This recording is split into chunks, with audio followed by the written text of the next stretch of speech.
hate to break up the 15 conversations that are happening, but I have got to get started or else there's going to be trouble in my world. So we've got to get going. We're going to start in Hebrews chapter 9. We'll get through most of chapter 10. We will not cover all of chapter 10 by any means. There's quite a bit in chapter 10. There's a lot in chapter 9 too, but I don't want to make the mistake of making it too technical. I felt like last week we kind of got caught in the weeds a little bit too much, and that was 100% my fault. There were some things I really wanted to talk about. But chapter 9, there's a lot to it. There's also a lot to chapter 10. By the time you get to chapter 11, it slows down dramatically. And so this is kind of the last big hurrah of really technical information. As is usual, there's not nearly enough time to go into every single detail, but if there's something in these chapters that you want to discuss, feel free to raise your hand, or we can talk anytime this week or next year, whatever you want to do. But there is quite a bit to this. Before we get going, though, I'm going to ask Joe to lead us in a word of prayer.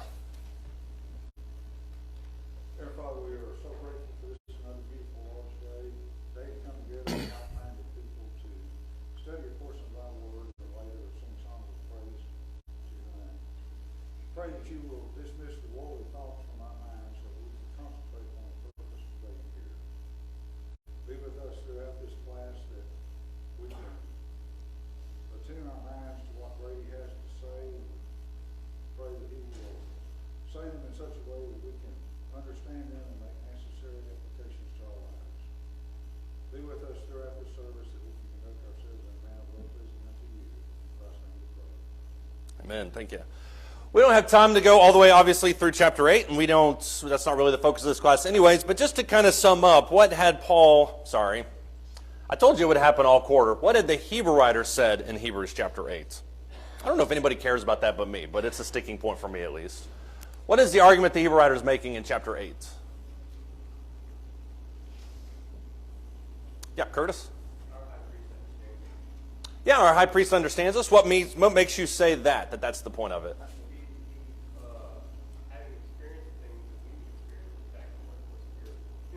Yeah.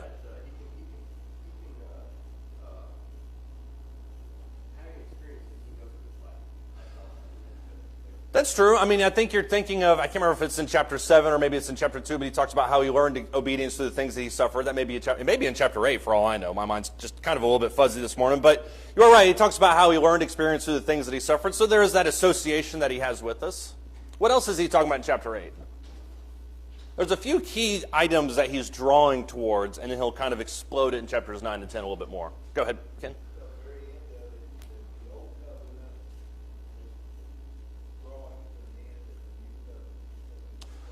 Yeah, I want to touch on that a little bit more here in just a second, but you're right. It's kind of the ending of the Old Covenant, the beginning of the New Covenant, and that, in my opinion, is one of the biggest arguments he makes in the entire book, is seeing the New Covenant as the logical fulfillment of the Old Covenant. There's this hostility that we sometimes have towards, or the Jews would sometimes have towards the idea of the Old Covenant being gone, and what he's pushing for in this is not that it's gone and that it was ridiculed or cast down, but that it was fulfilled through Jesus. That's the main argument he's trying to make.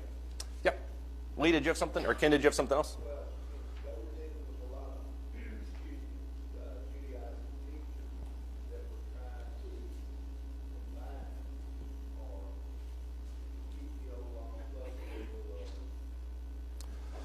Yeah, it depends on how you view it, but there are some people who would say, well, the Judaizing teachers were trying to keep all the old law. There's some that were kind of towing the line and saying, well, you keep the old law plus a little bit of the new, and the new needs to kind of go in with the old law. There's a whole bunch of issues with that he covered earlier in this book, but you're right. I mean, it's kind of that half-seas kind of thing that he's arguing against. Yeah. A couple of things. We have a new high priest, right? Right. But he's also seated at the right hand of God. Yeah.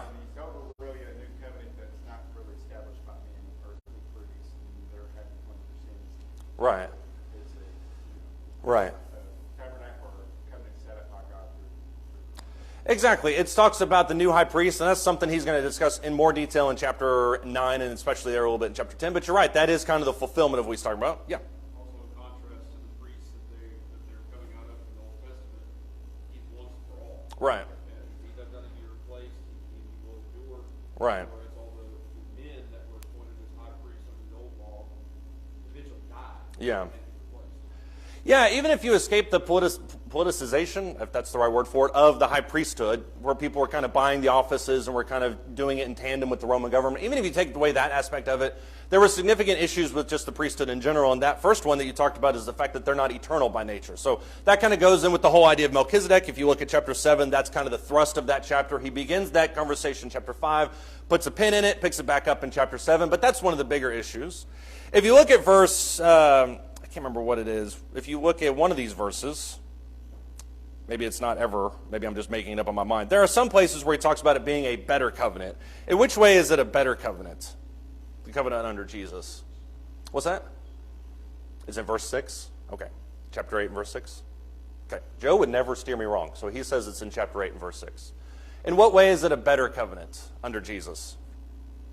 I knew it was somewhere. Yeah. Right. Yeah, the biggest issue, and this is something he'll touch on more in chapter 10. Notice how he's kind of introducing these topics, then builds on it more in later chapters. But one of the biggest issues is that the blood of bulls and goats cannot take away sin. That's something he touches on there in chapter 10, verse 22. That's probably the biggest issue. What else is it, and what other context is it a better covenant? Paul?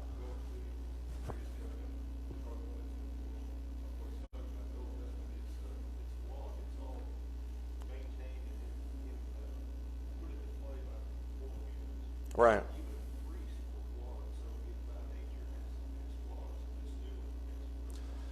Yeah, and it's not perfect. It did exactly what it was intended to accomplish, and I think that's an really important point to make.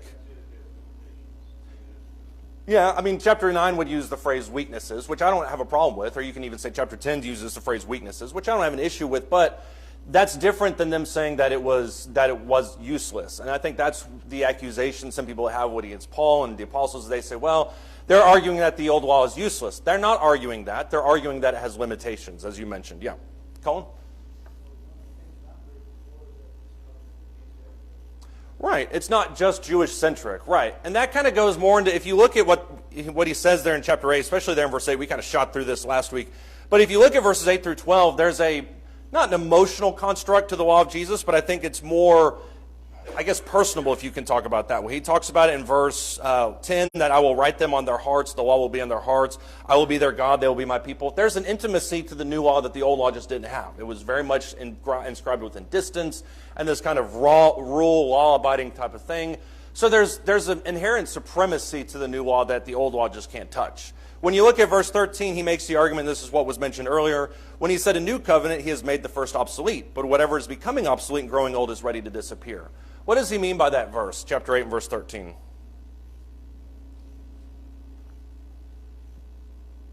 That which is becoming obsolete is growing old and ready to disappear. Lee, sorry. I don't know how long you've had your hand up, but kudos to you. Exactly. And that you can make several arguments on that. There are some people that would say the entirety of the law is going away, and I don't necessarily have an issue with that. I do think you're right in that his specific application is the ceremonial laws, these types of things are growing old. And that's part of that. That kind of goes into the dating of Hebrews as a whole. If you take it after the destruction of Jerusalem, makes total sense because the things that were annihilated really can't stand the test of time because those were all obliterated. If you take the early date of Hebrews that was written before that time period, then they're about to be annihilated. So I think you can look at it either way. I tend to take the old date, and I think a lot of other people do too. What else does he mean when he says that these things are going away? Curtis? It seems to me there's a period of time of transition between the old law being the law that they live by and transitioning into the new law of Christ after his death and resurrection. Mm-hmm. There's a period of time that how would you the word to describe it? With that there was a transition time where both were forced. I'm not sure I can say that very well. I like how you said that with a question mark inside the tone. Yeah. And so that, whereas they were still living under the old law, but yet the new law was being introduced as they saw the truth, the gospel, they're being converted to it and transitioning into the kingdom. Yeah, there's no doubt that the new law was enforced at the point of Jesus' death. I don't think anybody argues about that. But there were a significant contingent of Old Testament Jews that were still living, at least in some form, under the old law. You can see that a little bit with Paul in Acts chapter 20 when he goes and fulfills a vow and that type of stuff. That being said, the things he was doing were not I think were more conscience-based and more tradition-based than they were salvation-based. And I think that's a big thing. When these people, when he's arguing against this in the book of Hebrews about moving towards Christ, the argument is not, do I still need to keep parts of it for conscience sake? The argument that he's making is these types of things won't save you, and so you need to be pushing on towards that. These types of things are going away anyways, and so you're not going to have them in 100 years. So it's kind of a moot point, I think, at that stage. Does anybody else have any thoughts or comments?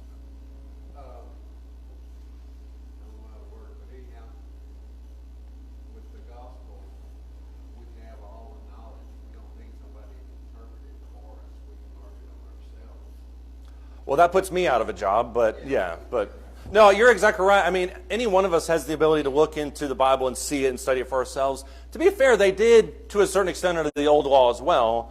But when you start talking about rules and page after page of commandments, it's a little bit more technical than it is obviously in today's world. So yeah, I think there's a lot of things you can say about that.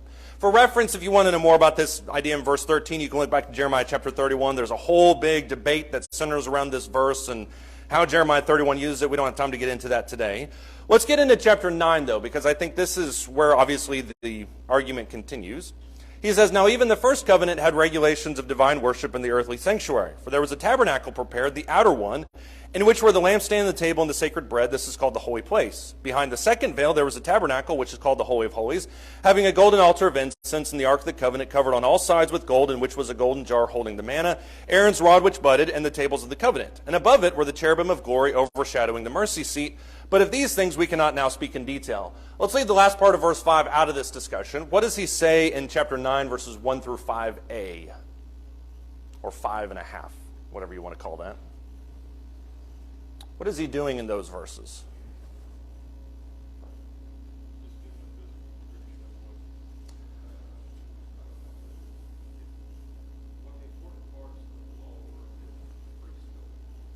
Okay, so maybe that's part of it, that he's looking at the important parts of the law that the priests dealt with on an everyday basis, these elements that they interacted with.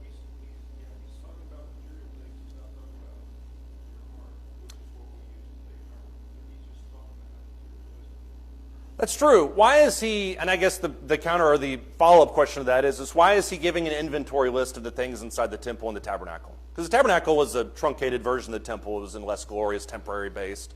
The elements were the same. Ken, are you raising your hand or? Okay. Sort of. Okay. I think he's sort of doing what Stephen did when he made his speech. Mm-hmm. Things that the Jews would have been comfortable with, that they knew about, he is naming these things off. That's true, but yeah.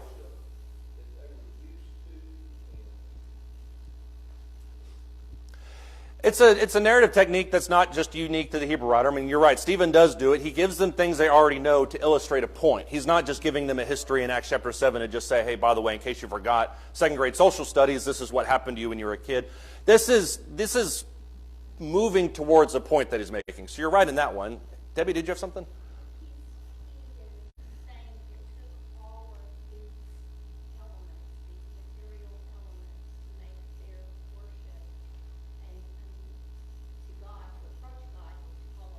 Right. I think you're right on that point. I think that's the point he's going to cycle back around to when he gets to chapter 10, that these are all elements that you needed in order to worship and draw close to God. And even with that, you can't still draw near to him because you don't just have one veil, you have two veils. And even at that point, only one person can go in there and only once a year. So there is a lot of technicality that he's addressing that we don't have as Christians. So I think that is a big part of it.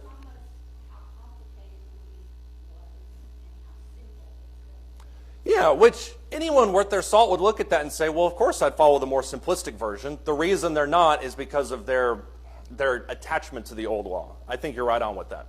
Curtis?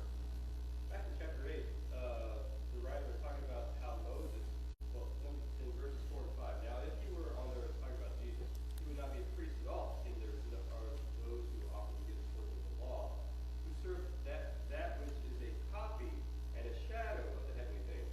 Even as Moses was warned of God when he is about to make the tabernacle for it, see that thou make all things according to the pattern that was showed thee in the mount. That was so important.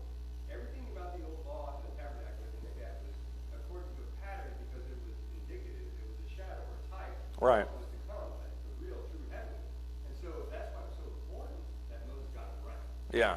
That's why I think that in Exodus, he's given the pattern by God. It goes through and enumerates everything. And then immediately after that, he goes through and it's almost an identical verbatim account of everything he did according to the pattern to emphasize the import that these have spiritual significance of what is to come. And I think that they talk about in chapter 9, he's talking about these things according to the pattern that were types Right. that were to lead us to Christ. Yeah, he doesn't list these items flippantly, and I think that sometimes the feeling we get when we look at this stuff is from a Gentile perspective, we look at this and say, why is he talking about this? Because he literally just said in verse 13 of chapter 8, these things are going away. Most of them might have been destroyed by this point. The Ark of the Covenant, as we all know, is in the Smithsonian. That's what Indiana Jones taught us. So why is it these things are even being brought up? And the reason that you mention is to illustrate a point that I would argue he makes about Melchizedek, and this is a side point to everything he says. But when he says specifically that these things were done in order, that they were done according to the pattern, there's a specific pattern that the Old Testament had, whether you're talking about the priesthood, whether you're talking about temple worship, that we don't have under the New Covenant. And so he's kind of using a parallel in that sense to say, this is how things operate in the Old Law. If things aren't operating that way anymore, then you by necessity have a different covenant. That's the one-to-one, I think, comparison. That's one of the many arguments you can make from this. Does anybody else have any thoughts on that? Curtis stole my point, which I'm glad that he did, but the point that he makes in chapter 8 and verse 5 I think is worth mentioning, because he references in chapter 8, and then I think he brings it to fruition here in chapter 9 when he says these things are a copy and a shadow of the things to come. What does he mean when he calls these things a copy and a shadow of the things to come? Because these people know this layout. Even if they have never been there before, they know what the inside of the temple looks like.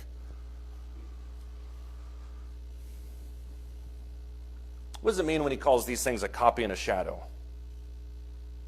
It's kind of the same type of point he makes about Jesus. Not that Jesus is a copy and a shadow of the Father, but his exact representation, the exact image. That's what he talked about in chapter 2.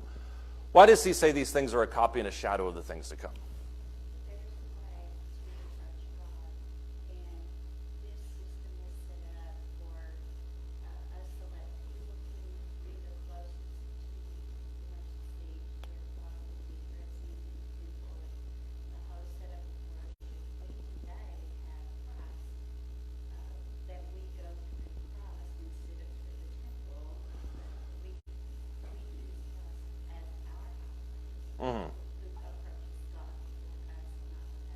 Right.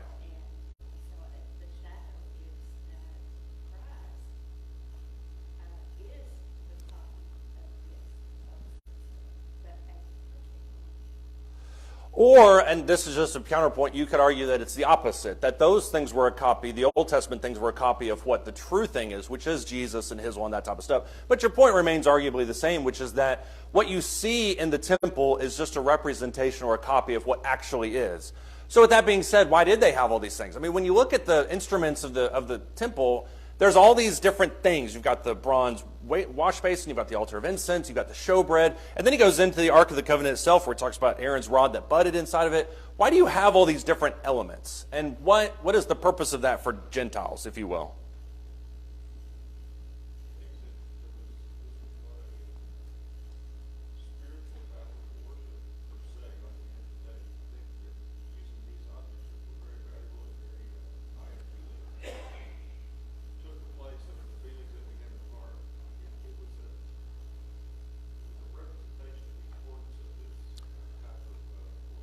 Right. So when you started talking, you went this way, and I was kind of gently, but then you stopped and you went right where I wanted you, which was the idea of the importance of severity. And there are several steps to approach God that need to be taken seriously. There you have the idea of cleansing, you have the idea of sacrifice, you have the idea of exclusivity. So there's a lot of things that are represented by the Old Testament temple setup that in a lot of ways are replicated or fulfilled rather in what we see with our relationship with Jesus, which is that we still need to approach him with sincerity, we need to approach him with respect, we need to be forgiven. There's elements that we have to have in place, even if we don't physically go and wash our hands in a dish before we approach him. So I think that's a big part of it. Yeah, Sandra?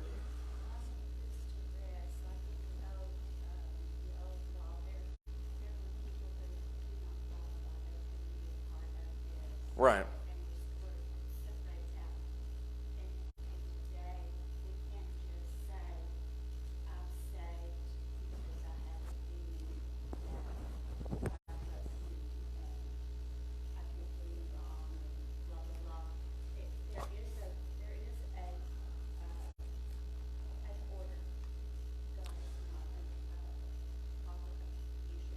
Right. He would have us like a shadow, a plant. There is a plant. Yeah, I mean, Jeremiah, I think it's 18, says the heart is deceitful, who can even understand it? Maybe that's Proverbs. But to trust your own intuition, your own guts about how you approach God is dangerous at best. But what he's talking about here is there is an order, there's a pattern, and you see these things mirrored and replicated in our spiritual worship. And so you're exactly right. I mean, you can't base your entire salvation on feelings. It has to be rooted in something that's actual tangible. When you look at verse 6, he kind of continues this same train of thought. He says, now when these things have been so prepared, the priests are continually entering the outer tabernacle, performing the divine worship. But into the second, only the high priest enters once a year. That's the Holy of Holies, not without taking blood, which he offers for himself and for the sins of the people committed in ignorance. The Holy Spirit is signifying this, that the way into the holy place has not yet been disclosed, while the outer tabernacle is still standing, which is a symbol for the present time.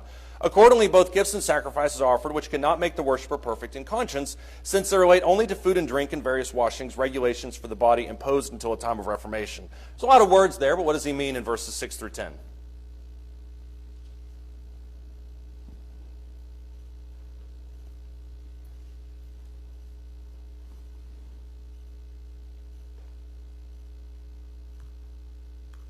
He then moves from the services, or rather the utensils, to the priests and then the services themselves.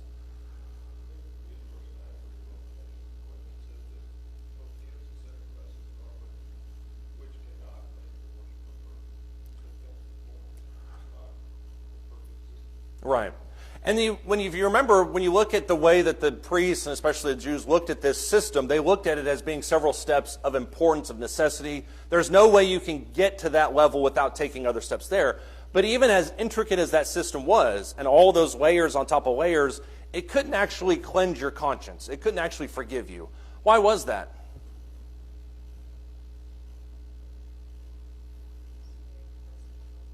The what wasn't? It was very physical. I want to touch on that in a second. Why else is it that it can't cleanse you? He actually answers that question in these verses, which I think is phenomenal. That wasn't a loaded question. If the high priest has to go in and offer sacrifices for himself, Mm-hmm. then he can't fully absolve everything else.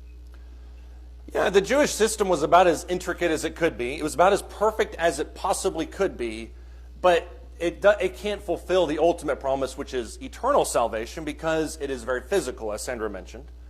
Look at verse 10. I think this answers the question itself. Since there are only the food and drink and various washings, regulations for the body imposed until a time of reformation. The reason that this thing can't cleanse you spiritually is because why?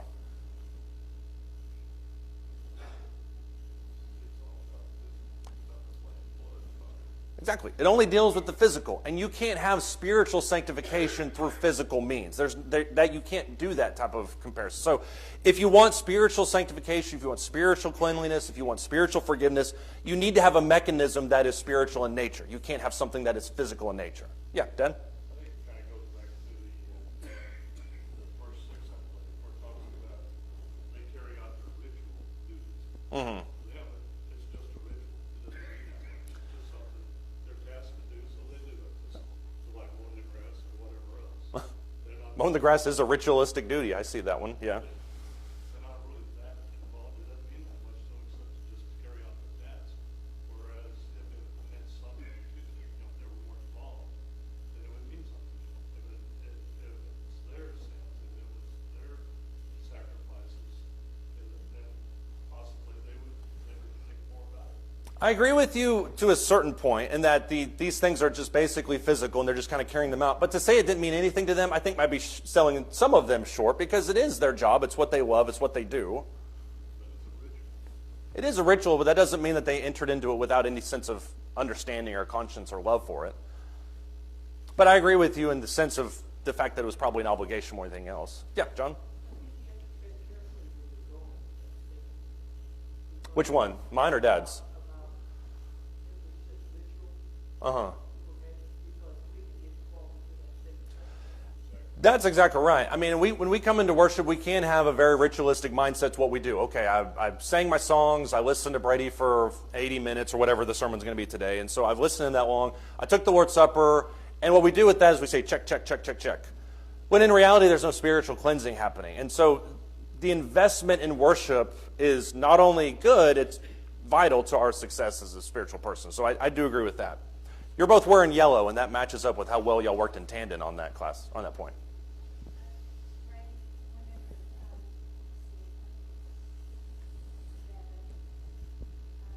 she offers 27% to be committed with ignorance. Mm-hmm.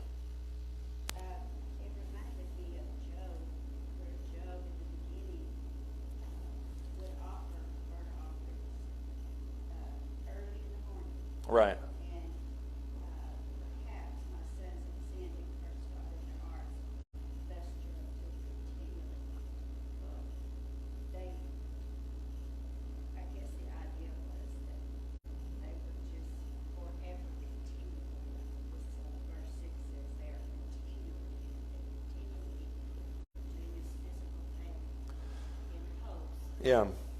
that, I don't know what their hope is. Well, I think they're doing it because they understand. We talked about this a couple weeks ago, I think, in regards to the Old Testament. Maybe it was one of our Q&A classes. But the idea that sins that, under the old law, you didn't know that you did, you're still liable for them. And so the sacrifices for them, especially when you were told that you did them, you definitely needed to take care of them. And so I think that whole idea is the understanding that even if I don't know that I've done something wrong, I'm going to make a sacrifice extra for it just in case.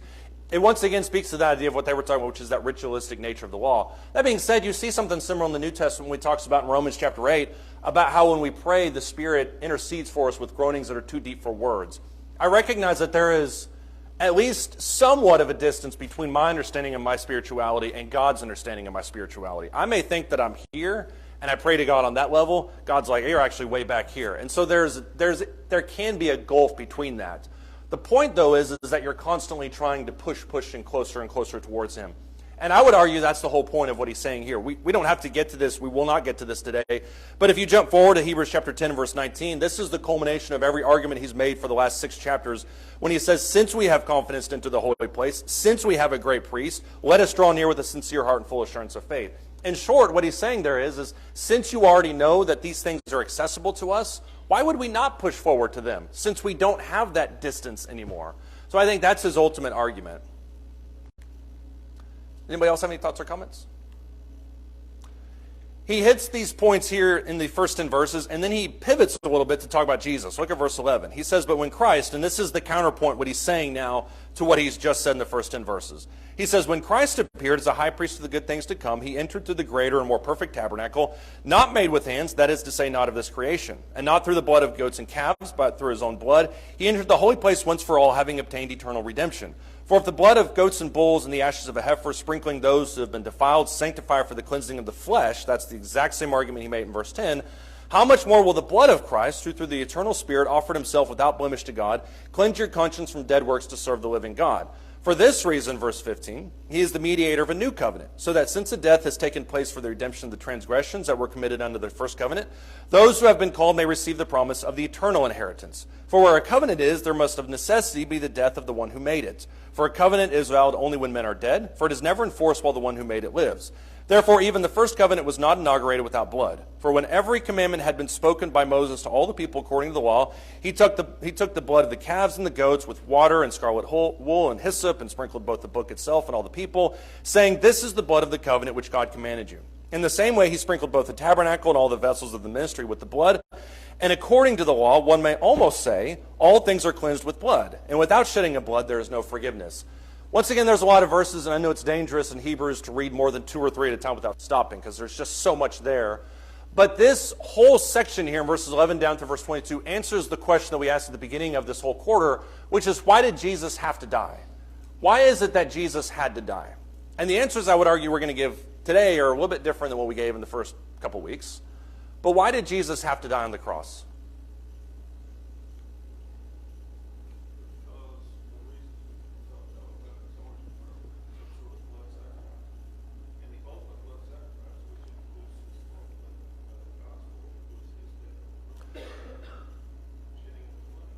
I could not have said that any better myself, and I would actually like you to repeat that all into the microphone so the people at home can say it. But I like what you, and at best I can sum it up, I like what you said at the beginning, for reasons we don't know, and that I think is where a lot of people get tripped up. They say, well, I don't understand that aspect. Well, that didn't seem to impact chapter 11 anybody's faith in that regard. But for reasons we don't know, God always demanded blood as the payment for sins and transgressions. Since the physical blood of bulls and goats couldn't do that on an eternal basis, we had to have a bigger, better sacrifice, which was God himself. So I do agree with you. I don't know if that was exactly what you said. I'd say about 83% accuracy, but that's the gist of it. Yeah, John?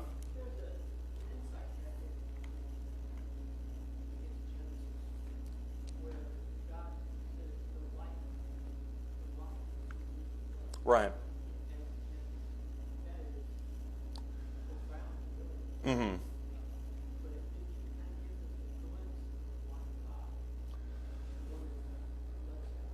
Right. Exactly. And nobody understood that concept better than George Washington. The life is in the blood. I mean, that's the famous story about the bloodletting. But you're right. And in the context of that section, I think in Exodus, he talks about how you don't eat and you don't drink blood. You don't eat anything to strangle because the blood hasn't been drawn out of it yet. The point is he talks about life is in the blood. Well, if you're just reading that and you don't understand the later concepts, you're like, well, what's the point of blood? You see that fulfillment later. And I think you're exactly right when you bring that into this situation, because I think it's the same thing. Curtis? In this passage, it makes it clear that unless Christ had died, the new covenant God did yesterday Right. required that he died for this new covenant that we have now. Right. Into the old covenant. Yeah, I mean, there's lots of reasons why, but the general one, kind of on a surface level, is what you talked about, is the idea that without Jesus' death, this new covenant couldn't exist. And we'll talk about that more here in just a second. I think when you look at this question, it's answered within those verses that we read. That's why we read all of it without stopping. When you look at verse 12, Jesus had to die in order to enter the holy place. There's the sanctification that needs to take place before the high priest enters the holy place. Well, that sanctification could only come through death. That death was Jesus himself. How does he do that? Well, because he's eternal, because he's God, because he's resurrected. So there's that whole thing kind of built into that. When you look at verse 14, he talks about, in my opinion, one of the verses that we probably should have stopped and looked at. He says, how could the blood of Christ, how much more could the blood of Christ, through the eternal Spirit, offered himself without blemish to God, cleanse your conscience from dead works to serve the living God? That phrase, dead works, is used at least 3 or 4 times inside the book of Hebrews. What does he mean when he calls these things dead works? What is he referring to?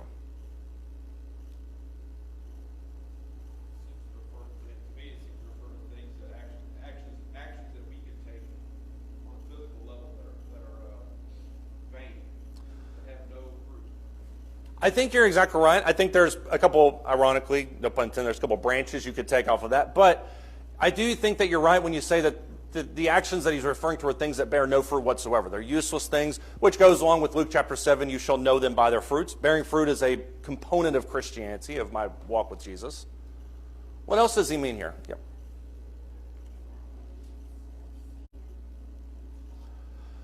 That's the other version of it, and for the record, I agree with both of them. I think sin produces this, I think that produces that also. But sin is another argument people make, is that dead works is sin.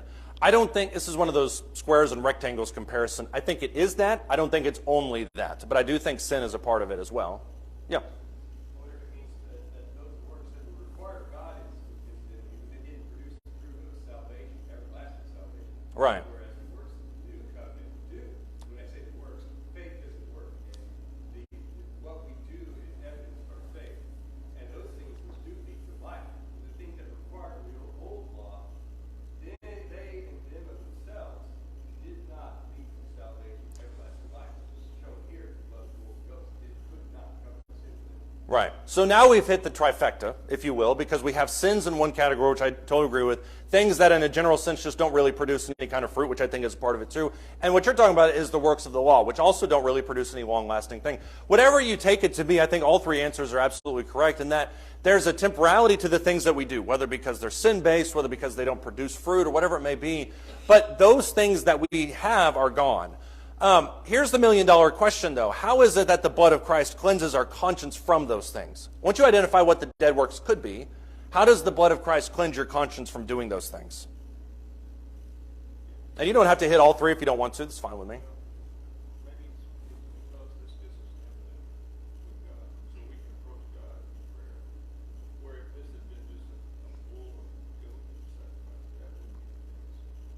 That's true, although, remember, under the old law, it was supposed to be something that was blameless and spotless. Your sacrifices, in other words, were supposed to hurt. And so on some level, it should have meant something to you when you went to God. So I do agree with that. Christ being God's son, and God sacrificing his son as the perfect sacrifice for us. Right. There is nothing, there is no other sacrifice that could have been made that is more perfect than that. That's true too. I mean, there's no sacrifice that could be made that was more perfect than that. I think the question though is what does that sacrifice have to do with my conscience and my life? And I agree with you in principle, but how does Jesus' sacrifice impact my life? And I think there's a couple things, just for time's sake, you could argue with. Number one, it cleanses your conscience fully. The idea that you're not having these sins drudged up year after year after year. But I think also, and this is more to Levi's point, it gives you something to actually shoot for and do with your life. When you worship under the old law and you have these rituals, you have these sacrifices, not only are they temporal in nature, but they also don't really produce any long-lasting change. You have to do them again next year. They're just kind of rituals and things that you go for. There's something deeper and greater to our worship under the new law than there is under the old law. So I think that's a part of it as well. You also have in this section, you have the covenant. What does he say specifically about the covenants? This would be an answer of why Jesus had to die. And this is relatively straightforward considering everything else he says. Right. You can't have the new without the old. The old has to be replaced. The new one is there. You can't have a new covenant unless there's the death of somebody that created it. You operate the same way with inheritance law. Not that I'm a tax attorney, but we operate the same way in today's world. If you have an inheritance in your will, your inheritors don't get it unless you die. That's the unfortunate side effect of it, which makes the prodigal son story just a little bit murkier there. He also mentions in verse 22 this idea of forgiveness. Almost according to the law, one may almost say that all things are cleansed with blood, and without shedding of blood there is no forgiveness, which goes back to the core argument that we made earlier. Jesus had to die or else forgiveness wouldn't have been possible. Regardless of this other stuff, forgiveness itself wouldn't be possible. If you look at verse 23, he says, therefore it was necessary. Keep in mind, he said earlier, it's fitting for Jesus to be our high priest. Therefore it was necessary for the copies of the things in the heavens to be cleansed with these, but the heavenly things themselves with better sacrifices than these. In other words, if this is the goal you're shooting for, the blood of bulls and goats couldn't do that. The high priest couldn't do that. It had to be a spiritual thing in order to effect spiritual change. Christ did not enter a holy place made with hands, a mere copy of the true one, but into the heaven itself, now to appear in the presence of God for us. Nor was it that he would offer himself often, as a high priest enters the holy place year by year with blood that is not his own. Otherwise he would have needed to suffer often since the foundation of the world. But now once at the consummation of the ages he has been manifest to put away sin by the sacrifice of himself. Inasmuch, in verse 27, and this is the argument we make about ourselves, inasmuch as it is appointed for men to die once, and after this comes the judgment, so Christ also, having been offered once to bear the sins of many, will appear a second time for salvation without reference to sin to those who eagerly wait him. Verse 26 gives us the last reason that Jesus had to die, ultimately to put away sin. That's the argument that he makes there in verse 26. Somebody have any thoughts or comments on any of that? Just real quick, I want to point out that for those, we understand, circle tricks, man, think that there's a ranking order to the Trinity that the sacrifice of Jesus points out that there's not, because God the Father outright Jesus, that he's the one that had to come and do sacrifices. So I think the very fact that Jesus, one of the Trinity, was sacrificed shows the very strong, one of the many shows that he placed him in the cross. That's a good point. I thought of that, but once again, as is the theme for the last 10 minutes, you put in better words than me. The idea that Jesus' death satisfied God the Father's forgiveness quota, or whatever it may be, puts him on par with God. So I think that's an excellent illustration of that. Let's look at chapter 10. We don't have to get too deep into the woods here, and we'll pick up, I think, in verse 19 next week. But I do want to touch on some of this. When he talks in verse 10, he kind of reiterates some of these points that he's already made, albeit a little bit deeper. He says, for the law, since it is only a shadow of the good things to come and not the very form of things, can never, if you underline or highlight, that's a great word to underline or highlight, by the same sacrifices which they offer continually year by year, make perfect those who draw near. Not that it won't or that it shouldn't. He says they will never do it. It cannot achieve it. Otherwise, would not they have ceased to be offered, because the worshippers, having once been cleansed, would no longer have had consciousness of sins. In other words, if this was capable of giving you eternal salvation, it would have done it by now. But 2,000 years later, they're still offering these sacrifices. In these sacrifices, there is a reminder of sins year by year. For it is impossible for the blood of bulls and goats to take away sins. If you look at just these first 4 verses, there's several moments that he talks about kind of in this. And he says, for the law, since it only has a shadow of the good things to come, not the very form of things, can never, by the same sacrifice which they offer continually year by year, make perfect those who draw near. What's his argument in that first verse? Because that verse, to a Jewish person, is loaded. They're going to take a lot of exception to what he says in that verse. Those bolded words specifically, yes, this sidearm person, yeah. I love that because you're the only person behind that pillar that I can't see. Sort of like the parallel argument with the writer of Galatians 3. Mm-hmm.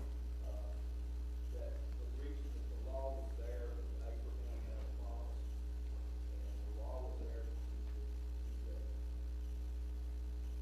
Right. intertime period between Abraham's promise and the seed of God coming. Yeah. The seed of God had to come and fulfill all the things that over the intermediary thing to go away. Yeah. This intertime thing. I was about to say, I know the Jews in the first century would love to hear you refer to the law as that intermediary thing, but yeah. You're right, though, yeah. Yeah. Right. Yeah, and you can sum up basically what he said in this class with what he says there in Galatians chapter 3, which is the law was a tutor to lead us to Christ. It was something designed to take us by the hand and bring us there, but also kind of teach us what it was. And you can make a strong argument, I believe, based on what he says in Hebrews and what he says in Galatians and other passages, that we as Christians would have a much lesser understanding of the New Testament if you don't read the Old Testament. You read the sacrifice and read those things, you gain a depth to our knowledge in the New Testament that if you just read it in a vacuum, you wouldn't have. So I agree with you on that one. Yeah. All the sacrifices that were done, the Holy of Holies was still separate. People could not enter there, only the high priest. Right. Christ died, the veil was torn in two, and now we can all enter. Right. And that scene of the veil being torn in two is a big deal from a Gentile perspective because it talks about that access. I think he mentions that in chapter 10. But also the fact that anybody can kind of peer inside of it and see it. So that illusion, that secrecy, that distance is gone. And so we can all kind of enter into that, which is a super powerful concept. Yeah. When you look at these words that are bolded, if you're a Jewish person, you're reading this, what you're going to see over and over again is weak, weak, weak. Well, these things are also weak. As a Jewish person, how do you feel about that? If the Hebrew writer is making this argument to you, he's in your synagogue on the Sabbath, and he's talking about this stuff, how excited are you going to be to hear about all the weaknesses of your law? And what are you going to think he's really saying? This makes up the core of the persecution against Paul and the Jews, or Paul and the apostles. It absolutely is blasphemy. I mean, the idea that you would walk into a synagogue and say, well, this law that we serve is not perfect. It'd be tantamount to me coming into this assembly right now and saying, guys, I know that the Bible is great, but it really doesn't do that much for us. I mean, even if you don't immediately pick up the pew Bibles and throw them at me, which would hurt, you're going to be insulted by that very fact that I would even insinuate something like that. So to a Jewish audience, they're not going to take too kindly to that. Lee? Oh, I'm sorry. Yeah, I think we don't read this through Jewish eyes enough to see the persecution for what it really was. Because if you remember the accusations made against Stephen, made against Paul, the accusations were that he speaks against Moses, he speaks against this temple, he speaks against the law. They're not wrong in some senses, but they are wrong in a huge sense, in that the Hebrew writer never was talking about that. He talks about it as being fulfillment. And that weakness needs to make you leave that. If you're holding on one branch, if you're in a survival situation, you're holding on one branch, and that branch is cracking, why would you continue to hang on to that branch when there's a perfectly good one next to it? And I think that's what the Hebrew writer is trying to say. Stop holding on to this and start leaning towards this, which can actually save you. That was a terrible analogy, but does anybody else have any thoughts on that? The best one I could come up with in 8 seconds.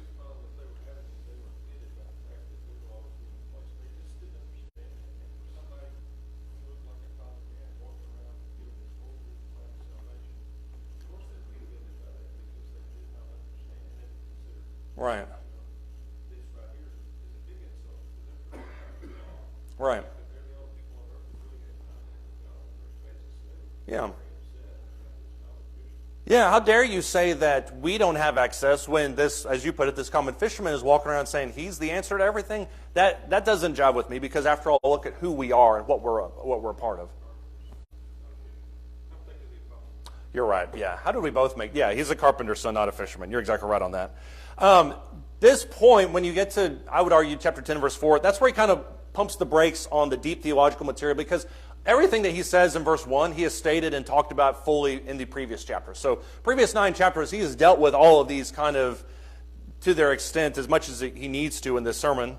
But when you look at verse 5, he kind of then hits into this exhortation material. We won't take the time to read all of this, but if you look at verse 5, he says, sacrifice and offering you haven't desired, but a body you prepared for me. And whole burnt offerings and sacrifice for sins you have taken no pleasure. Then I said, behold, I have come in the scroll of the book. It is written of me to do your will, O God. What is it, and this is going to be a really broad and potentially loaded question, what is God really after when it comes to us? Thank you. I didn't know I was going to be a 20-minute discussion or it was going to be a 2-second discussion. He's after our hearts. Why is it that God is after our hearts? Yeah. We don't have to go all politics on this, but yeah, no, you're right though. Right. Yeah. Right.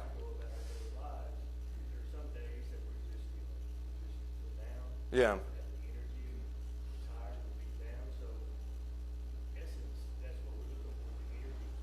Yeah, I mean, and that's one of the reasons why I think the communion is so, I mean, besides the fact that it says in Acts 20 they took it first day of the week, the important thing is that when we meditate on this, it reminds us every single week of why we do what we do. And so I like that idea of it being this kind of renewable energy. We plug in, we kind of keep moving with our lives. I think that's a great illustration. When you look at what he says there in verses 5 through 7, the point is that these sacrifices and these things that they were offering, it's not really what he was after. They could manipulate those, they could make those weak, they could offer the sick and the lame, but that's not really what God wants. He's after your heart. And so when you look at the rest of this section, if we have time to read these verses, he says here in verse 8, after saying above, sacrifice and offerings and whole burnt offerings and sacrifice for sins you have not desired, nor have you taken pleasure in them, which are offered according to the law, then he said, behold, I have come to do your will. He takes away the first in order to establish the second. By this will we have been sanctified through the offering of the body of Jesus Christ once for all. That's the most amazing part of this. And if you want to do kind of a deeper study in the book of Hebrews, you should look through Hebrews and see how many times the Hebrew writer talks about the weaknesses of the law inside the law itself. Because this passage that he quotes, I can't remember exactly where it's from in verse 5, but this passage that he quotes in verse 5 comes from the Old Covenant. And so people that say, well, the thing that's going to save us is these sacrifices and it's going to be these rituals and these laws, the old law itself says that those things are not really what God is after. And so if it's the old law saying that, then why is it a shocker that Paul says it or that the other apostles write it as well? I think that's a phenomenal comparison and just a great way of illustrating it. Yeah, John?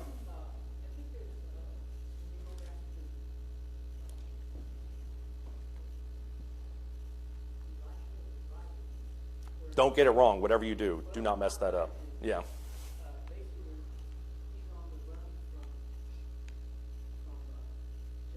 Right.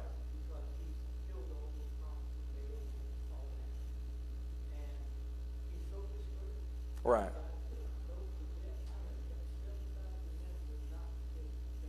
Right. Yeah. It's I think the hard part with the Hebrew writer, and this is kind of the overall point you can argue that he's making with. Yeah, these are people that haven't bowed the knee to Baal, and there is an element of physical sacrifice. They're not engaging in idolatry, I would argue too, but their heart is not positioned. But their heart is not positioned towards God, and you're exactly right. When it's easy to think that you're the only person in a sea of people that's doing what's right, but you can't really tell what the heart of other people are. And so, how many of us have been surprised by people that we work with, people that we go to school with? We think, wow, I never would have thought of you as a Christian. Maybe that's a good thing, maybe it's a bad thing sometimes. But in a good sense, I think it kind of provides a little support to us. Yeah, I agree with that too. If you look at what he says here in verse 11 down through verse 18, it's once again that kind of exhortative material. He says, every priest stands daily ministering, offering sacrifice or time after time, the same sacrifice which can never take away sins. This is what they do. But he, having offered one sacrifice for sins for all time, sat down at the right hand of God, awaiting from that time onward until his enemies be made a footstool for his feet. For by one offering he has perfected for all time those who are being sanctified. And the Holy Spirit also testifies to us, for after saying, this is the covenant that I will make with them after those days, says the Lord, I will put my laws upon their heart, on their mind I will write them. He then says, and their sins and their lawless deeds I'll remember no more. Now where there is forgiveness of those sins, there's no longer any offering for sin. So the argument that he makes in previous chapters once again rings true. If there is an eternal forgiveness, then there also has to be an eternal sacrifice. Eternal forgiveness is what they're all after. This yearly sacrifice only brings about yearly forgiveness. If you want eternal forgiveness, you have to have an eternal sacrifice. That's just common logic. The only solution to that is Jesus. And that's why he talks about this over and over and over again. So, else have any thoughts or comments before Casey buzzes me? You've got 4 seconds. Yeah.